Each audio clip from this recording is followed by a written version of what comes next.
Hello, my name is Andrew Meixner, and this is Crafty Polymer Projects.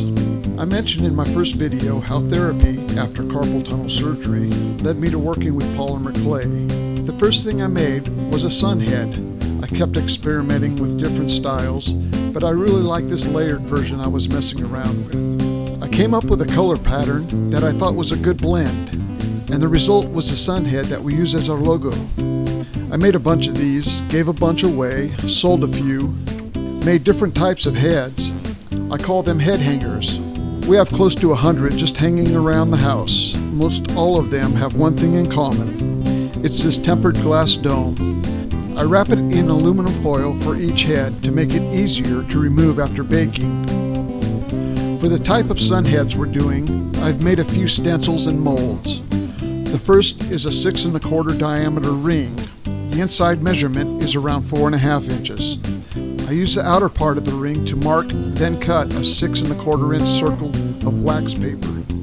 Then I roll out a bit of base clay on the pasta roller's thickest setting. I can only get 6-inch wide strips on the roller, so I join the two of them together. Then I cut out a 6 1/4 inch circle and flip it over onto my wax paper circle. Then, using the inner ring of my stencil, I cut out the hole where my glass dome will sit. Then I take the inner circle of clay and gently stretch it and blend it with my outer ring. Through trial and error, I came up with the dimensions of the sun petals. If anyone is interested, from large to small, it is 1 inch by 1.5 inches, 7/8 by 3/8, 5/8 by 3/8, 1/2 inch by 1 1/8, 1/2 inch by 3/4. By forming an 1.5 inch block, I roll it out on the roller. I mold it back into an 1.5 inch by about 3.5 inch block. Now I'll roll out these color pieces by hand. I try to keep all these rolls the same size and width as I compress the block and thin one side to slip it into the roller. I lay them out on my wax paper, starting with the biggest petal stencil. I cut out 19 or 20 petals. I only need the 17, but it's good to have a couple extra.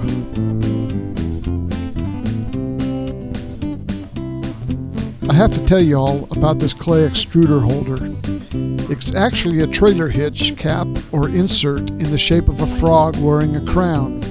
It was the logo for a pool company. The owner was a friend who wanted me to paint some details on it, but I didn't have any paint that would take to the powder coating. So it got stowed away and ended up here in Florida with us. Sorry, Gary, but it sure makes squeezing out these little ropes easier. Trimming out these petal pieces is a bit tedious. It's been about a year since I've made one of these, but I slowly get back in the rhythm of it. Tack one end, loop around, cut, then come back and blend the back sides of the rope to the petal. Put in place, then repeat.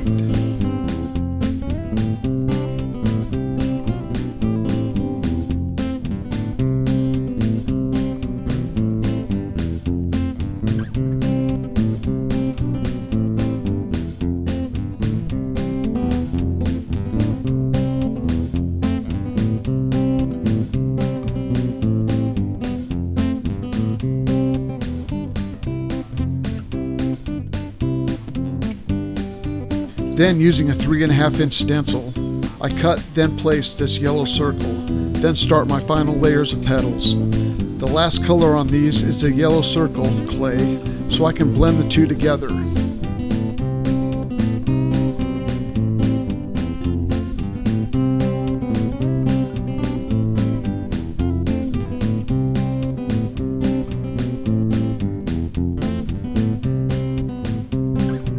I have these nose and cheek molds that I made. They help a bit, but I just freehand the lips and the pieces that go under the eyes. I do have a stencil for the eyelids. I set the pieces in place. I roll a couple of balls of clay for the eyes, then blend and smooth everything. A quick note, I do put a little chunk of aluminum foil in the nose to bulk it out. It will help it bake better.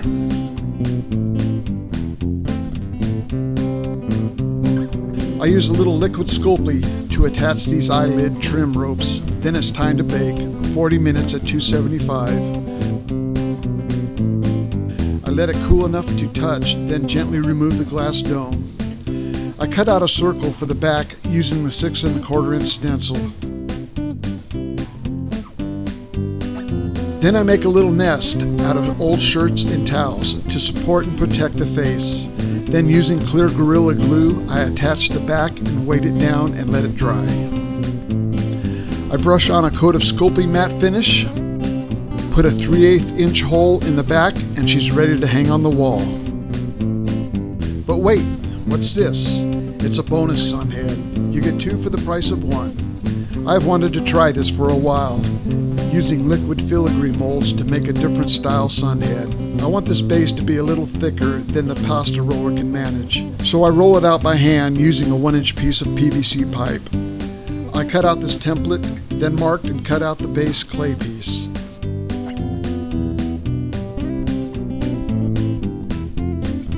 Then using the pasta roller on a medium setting, I rolled out a black sheet of clay and cover the base clay. Lots of blending and smoothing. If anyone is wondering why I don't just use the black clay for all of it and skip this covering step, I do it to save money. I'm on a shoestring budget and clay has gotten more expensive. That's why it would sure help if you could take the time to like and subscribe, and we can keep these projects coming. I use a gold liquid Sculpey. I try to keep it in the mold so I won't have much trimming later. I use 2 of the 4 molds, so it takes quite a few bakes to have enough for this project. Luckily they fit in my small Amico oven and I make quick work of it. They're so thin and small I only bake them for 10 minutes or so. I cut them up into the pieces I want, then I mock it up on my template. I freehand some eyes and lips, then using black liquid Sculpey, I glue it all on my son and bake it for 30 minutes at 275. I brush on some Sculpey gloss, put on a back plate, and that's another one for the books. Thank you all so much for watching. Please like and subscribe, and we'll see you soon. Bye now.